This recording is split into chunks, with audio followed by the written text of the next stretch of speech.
గత 5 సంవత్సరాల్లో ఎక్కడా కూడా నెయ్యి అనే పదార్థాన్ని వాడకుండా పామాయిల్లో కెమికల్స్ కలిపి లడ్డూని తయారు చేసి 250 కోట్లు పైగా దోచుకున్నారు అని సిబిఎస్ఈ చెప్పబట్టే కదా 36 మంది పైన కేసు నమోదైంది.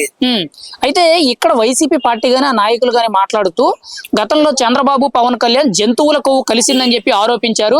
పవిత్రమైన దేవుడి లడ్డూని అడ్డం పెట్టుకొని దేవుళ్ళు అంటే జగన్మోహన్ రెడ్డి మీద తప్పుడు ప్రచారాలు చేశారు, రాజకీయంగా విమర్శలు చేశారు.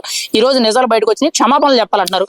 నిజంగా అంత తప్పు చేశారా చంద్రబాబు పవన్ కళ్యాణ్? క్షమాపణలు చెప్పాలంటారా? చంద్రబాబు నాయుడు పవన్ కళ్యాణ్ చెప్పబట్టే కదా అది నెయ్యి వాడారా, పామాయిల్లో కెమికల్స్ కూడా వాడారా, ఏంటి హిందూ సాంప్రదాయాన్ని దెబ్బతీసే విధంగా నెయ్యి అంటే స్వామివారికి వాడే ప్రసాదాల్లో నెయ్యిని వినియోగిస్తారు.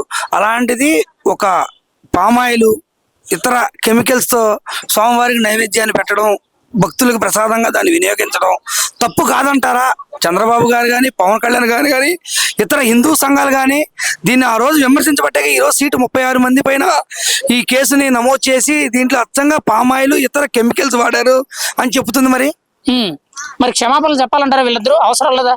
మీరేమంటారు? అలాగే చంద్రబాబు గారు పవన్ కళ్యాణ్ గారు అన్నట్లుగానే జగన్మోహన్ రెడ్డి గారు స్వచ్ఛమైన నెయ్యి వాడుంటే క్షమాపణలు చెప్పేవాళ్ళం, ఇంకేదైనా చేసేవాళ్ళం. అది మీరు నెయ్యే వాడలేదు కదా, మీరు అచ్చంగా పామాయిల్ పెట్టుకొని దాంట్లో కెమికల్ కలిపి ఏంటి ఎసెన్సీ నెయ్యి వాసన వచ్చే పదార్థాలను నూనెలో కలిపి నెయ్యిగా వినియోగించి స్వామివారిని 250 కోట్లు పైగా 5 సంవత్సరాల్లో మీరు చేసిన లడ్డూలో కల్తీ స్వామివారి ఆస్తిని దోచుకున్నారు.